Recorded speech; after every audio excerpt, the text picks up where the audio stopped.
What is good, everyone? My name is OJ, and welcome to the Village of PlayerEssence, where all you PE ninjas can come to discuss video games and more. So let's go ahead and get right into it. So ATLUS has brought out a new survey which gauges interest on Persona remakes, in addition to new titles which include the Nintendo Switch, Nintendo 3DS, PSVR, PlayStation 4, and more. So in this survey, ATLUS has put out a new one about the Persona series like we talked about, and there's plenty of juicy details here. Luckily, the survey does pay attention to the new announced platform Nintendo Switch and Nintendo 3DS. Here are some of the interesting parts according to Go Nintendo. So the survey asks about the Shin Megami Tensei HD project for the Nintendo Switch. It also asks survey takers to watch the trailer and check boxes for options like "It felt like an ATLUS title. I would like to play it if it's free. I wonder what kind of story it has. The characters look good," and more. ATLUS also asked fans if they would buy any of the following titles: a completely new Persona 6, Persona 5 with additional scenarios and new elements, Persona 5 fighting game, Persona 5 dance game, sound action, Revelations Persona HD remake, Persona 2 Innocent Sin / Eternal Punishment HD remake, Persona 3 HD remake, Persona 3 dance game, sound action, Persona Q sequel and remake for other hardware, Persona series board game, Persona series online game, Persona series shooting game. Each game has an option for PlayStation 4, PlayStation VR, Nintendo Switch, Nintendo 3DS, PS Vita, smartphone, and other. And guys, the reason why I wanted to share this article is because we all need to go over there and put Nintendo Switch on everything. I do think it's time for the Persona series. If they want this series to really blossom and blow up as much as it could, they really need to put that on the Nintendo Switch, but they need to see the demand from the fans out there. So I suggest all of you guys to make sure after you're done watching this video, go to the description below, click the link, the first one that's going to be in there, click the link and make sure you take this survey and vote for the Nintendo Switch. I don't care if the Persona games come to the PlayStation 4 and all of that. I've already got my Persona 5 Special Edition pre-ordered on Amazon, so I'm down for these type of games no matter where they come. But I honestly feel with the type of graphical style and what they're doing with Persona, it can easily be on the Nintendo Switch and be a hit, but we need to show them that we do want these type of games. So go there and put it. I think ATLUS knows this, but they definitely just need to see a little bit more of a push. So everyone, all of you PE ninjas, let's go there and throw some shurikens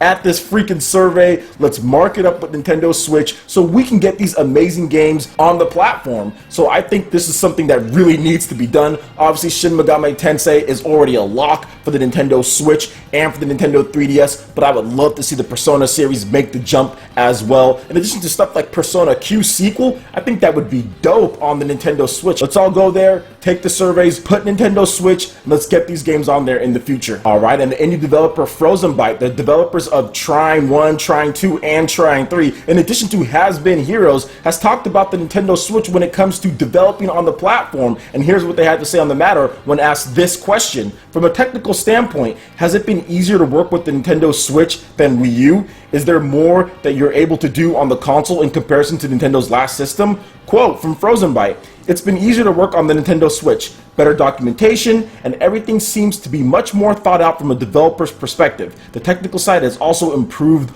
a lot." Really like to hear stuff like this when it comes to Nintendo Switch. Obviously, we've known this for quite some time because of what the NVIDIA president has said, because of what Shigeru Miyamoto has said, and because of what other developers have said. But it's always good to get the reassurance that Nintendo is at least listening to these developers in order to get smoother ports, in order to get better features and better things for them to develop their games. They also added a little bit on supporting HD Rumble, and here's what they had to say on the matter. Quote, "HD Rumble and Has Been Heroes will work when you use spells. You'll feel the spell moving across the screen with a corresponding rumble effect. It's pretty neat." And I've already said this once and I'll say it again. HD Rumble is the real deal in my opinion, based on the hands-on previews that I've heard from other people, in addition to developers just talking about it. We've always had Rumble features in games. It's been here since the N64, but no one's ever took it to the next level, and I feel that HD Rumble is going to be taking that next step when it comes to immersion into the game. I'm really looking forward to seeing all the different games that use HD Rumble, and I hope every developer really just takes their time to implement it in unique and creative ways like Has Been Heroes. In addition addition to Dragon Quest Heroes, which is also putting in some really cool HD Rumble features. Alright, and moving on to the last article here, The Legend of Zelda Breath of the Wild gets a ton of new info from Nintendo, so let's go ahead and get into all of this here. Nintendo wanted to review everything that has been taken for granted in the Legend of Zelda series. Now players can climb, push, and do all other things to get to certain areas, letting the player play how they want. There will be multiple solutions for various objectives thrown at the player, letting them tackle things in unique ways. They were all playing/testing the game and coming up with different solutions from one another. The devs explored what a Zelda game should be and what key elements are necessary. The elements of dungeons, puzzles, and solutions were all considered important. It was important to take those elements and turn them on their head in order to create a new experience. Nintendo isn't saying whether the map ends or not. You can travel by horse or teleport between shrines for fast travel. There are certain elements of the map that you won't be able to bypass. Zelda titles have always been considered challenging for newcomers before, but this title should embrace all types of players. There are multiple ways to defeat enemies, instead of needing a specific weapon and/or item to do so. Some bugs that cropped up during development were actually turned into features. This was actually a really interesting piece. I really like the last part where he said that some of the bugs that cropped up were actually turned into features, and I think that's really cool, kind of taking your mistakes and saying, hey, that's actually pretty cool. Let's turn it into something different. I'm maybe wondering what if the shield sliding was that. Maybe Link was just sliding out of nowhere on his shield. Instead of just fixing the bug, let's just make it to where Link can just slide on his shield. I doubt they'll ever say which ones turned into that. Maybe way down the line, like years. But I do feel that it's pretty cool when developers do that, because we've seen that happen before. I know the original Street Fighter with cross-ups and stuff, it was initially bugs, and even combos. The initial combos were bugs as well. That wasn't supposed to be in the game, but it turned into something huge to really be the basis of a lot of fighting games out there. So it's always awesome that developers can pick out certain things and turn a negative into a positive.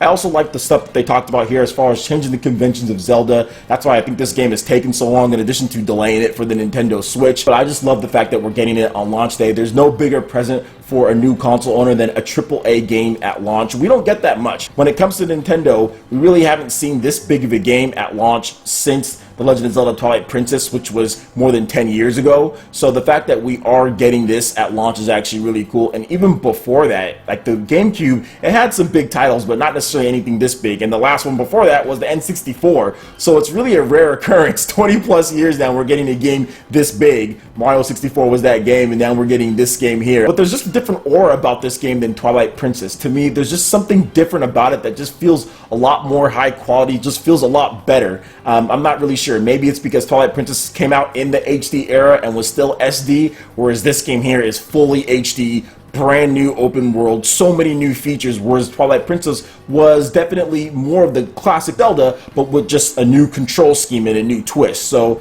I do like the fact, as far as what they're doing here, the only thing that I wish they added was HD Rumble, but oh well, that's not in there. Maybe there's an update that adds it in the future, or maybe they implement it into the next new Zelda game. And please, Nintendo, I know you're not listening to this, but if you are, just use this engine. Let's not take another 5 to 6 years to get another Zelda game. Please just use this engine and change the conventions again. Do like you did with Majora's Mask, so we can get another Zelda game in a decent amount of time. Because Nintendo's track record in the past 10 years or so has not been good. From Twilight Princess to Skyward Sword, and now from Skyward Sword all the way to Legend of Zelda Breath of the Wild, they need to make sure that they have some consistency and really focus on the engine, focus on the game, and maybe the next Zelda game is 1080p 60 frames per second instead of 900p 30 frames per second, because they really mastered the Nintendo Switch, they really mastered the hardware, and they can just completely focus on one system. Alright guys, that wraps it up for this video here. Go ahead and hit that like button if you did like it. Let me know you guys want more content like this going forward in the future, and subscribe to PlayerEssence for more news, reviews, trailers, tips, and tricks, and everything in gaming.